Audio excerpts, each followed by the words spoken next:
Hashize iminsi mike Mukabalisa wayoboye Inteko Ishinga Amategeko imyaka 11 yitabye Imana, aho yaguye mu bitaro byitiriwe Umwami Faisal yararwariyemo. Ni inkuru yababaje benshi nuko bari bamuzi nk'umubyeyi w'imfura ukunda umurimo, akunda igihugu kandi agashyira mu gaciro. Nubwo hari byinshi yakoze mu gihe cye, hari bimwe mu bikorwa byabaye mu gihe yarayoboye Inteko Ishinga Amategeko byahinduye imibereho n'ubuzima bw'Abanyarwanda benshi batazibagirwa, ari nabyo tugiye kugarukaho muri ikiganiro. Senateri Mukabalisa yatorewe bwa mbere kuba umudepite mu mwaka wa 2003, aho yari mu ishyaka riharanira kwishyura ukizana kwa buri muntu PL. Kuva icyo gihe urugendo rwe rwahise rukomereza mu Inteko Ishinga Amategeko y'u Rwanda.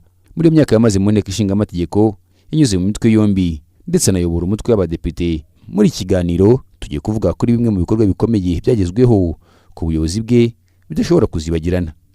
Ngo hayi ikaze.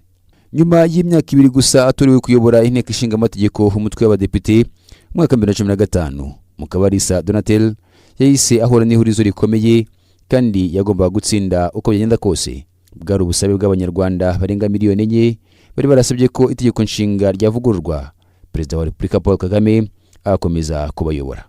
Itegeko nshinga ryavuga ko manda y'umukuru w'igihugu imara imyaka 7 kandi ikongerwa inshuro imwe gusa. Perezida Paul Kagame wari waratorewe kuyobora u Rwanda mu mwaka wa 2023 yari kurangiza manda z'ebyiri mu mwaka wa 2017. Nyuma y'uko Abanyarwanda bashimiye imikorere ya Perezida Paul Kagame, babonye ko bikwiye ko itegeko nshinga ryavugururwa, batanga ibyifuzo birasuzumwa ndetse biza no kugerwaho. Ingingo y'101 yaravuguruwe, manda ya Perezida igirwa imyaka 5 ariko ikazatangira kubahirizwa nyuma y'indi manda y'imyaka 7 yari igiye gukurikiraho, kandi na Kagame yari yemerewe kwiyamamazaho cyane ko yanabisabwaga n'abaturage cyane. Iyi ngingo ntiyari yoroshye mu banyepolitike, ku buryo no kuyobora abadepite badahuje ibitekerezo bya politike nabyo byasabye ubuhanga kugira ngo itegeko ritorwe. Uyu ni umwe mu mushinga itazibagirana, kuko kuvugurura itegeko nshinga ari ikintu kiba gikomeye mu gihugu icyo ari cyo cyose. Gusa kuko abaturage bari bamaze kubihaha umugisha binyuze muri referendum, ntabwo byari bikigoye. Nzabonimpa Serge Guillaume wabaye umujyanama we guhera mu mwaka wa 2014 kugera mu mwaka wa 2020, yasobanuye ko igikorwa cyo kuvugurura itegeko nshinga cyakozwe neza nk'uko Abanyarwanda babyifuzaga. Guhera mu mwaka wa 2013 ubukungu bw'u Rwanda bwari butangiye kuzamuka, ndetse amafaranga atangiye kuboneka ku gihugu nk'u Rwanda cyari muri gahunda y'icyerekezo 2020. Ubukungu bw'igihugu bwari buri gutera imbere cyane ko u Rwanda rwari rugeze gukoresha ingengo y'imari ya miliyari 1,653 z'amafaranga y'u Rwanda. Ibyo byasabaga ko inzego zose ziharanira ko ukwiyongera kw'ingengo y'imari kujyana n'ibyo abaturage bakenera mu buzima bwa buri munsi. Ubwo Perezida Paul Kagame yakiraga indahiro z'abadepite mu kwezi k'Ukwakira ku mwaka wa 2013, icyo gihe yabibukije ko bagomba guharanira ko ibikorwa byose biba biri mu nyungu z'abaturage. Ibyo bikaba byaratumye Inteko ishyira imbaraga mu gukurikirana imikorere n'imikoreshereze y'umutungo, cyane ko byari biri mu nshingano yayo yo kugenzura ibikorwa bya guverinoma hagamijwe kumenya ahakiri intege nke, ibitari biri gukorwa byakabaye bikorwa, n'ibindi byari biri mu nyungu z'abaturage bikwiye kwitabwaho. Sheikh Musa Fazil Harerimana yabwiye ikinyamakuru Igihe ko ubuyobozi bwa Mukabalisa ari bwo Inteko Ishinga Amategeko yari nk'igihimba cy'iterambere ry'igihugu kandi ngo yayoboye neza. Musa Fazil Harerimana yasobanuye ko ibyo byatumye abayobozi mu nzego zitandukanye batangira gukora bazi ko bazabazwa inshingano z'ibyo badakora uko bikwiye, kandi ibyo byatanze umusanzu mu kubaka igihugu. Yerekanye ko ibyo biri no mu byagabanyije amakosa yakunda kugaragazwa n'umugenzuzi w'imari ya leta buri mwaka. Guhera mu 2013 Inteko Ishinga Amategeko y'u Rwanda yasuzumye kandi natora amategeko atandukanye yasubizaga ibibazo bitandukanye byari muri sosiyete nyarwanda.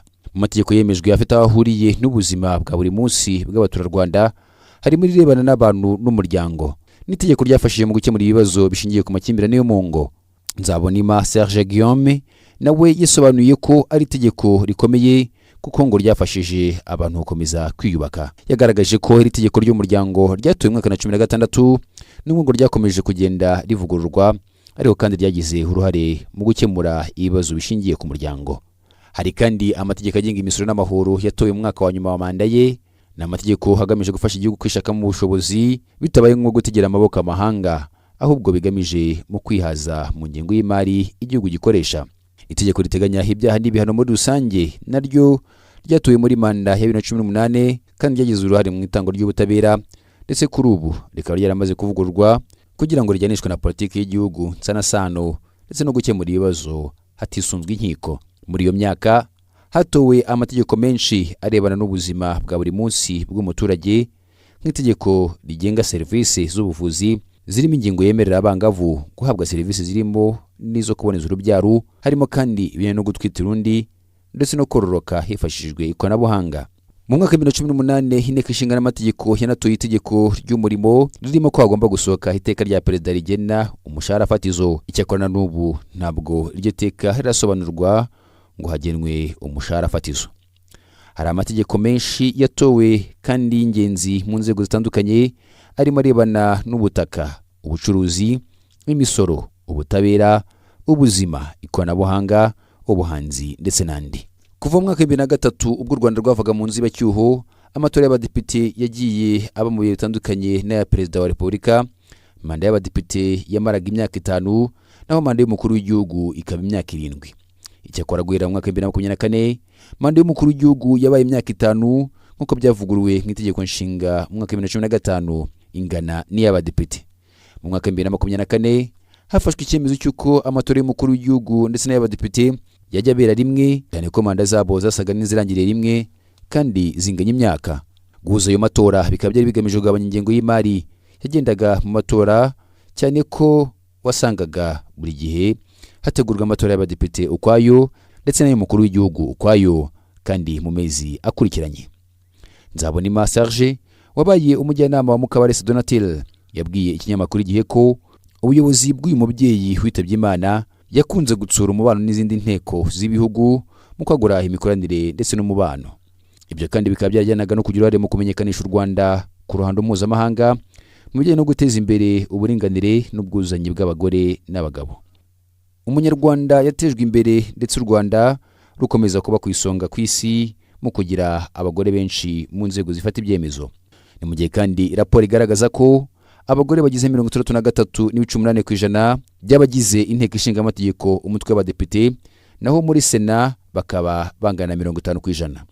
Kuri ubu Inteko Ishinga Amategeko y'u Rwanda igira imikoranire n'izindi nteko z'ibihugu binyuranye ku isi, ndetse bikunze gusura u Rwanda bigamije kuyigiraho. Ni byinshi Mukabalisa yakoranye n'abadepite muri manda 2 yayoboye umutwe w'abadepite, kandi biri mu nyungu z'abanyarwanda nko kugenzura ibikorwa bya guverinoma, gukemura ibibazo by'abaturage, kubakorera ubuvugizi, gusuzuma no gutora amategeko ndetse n'ibindi.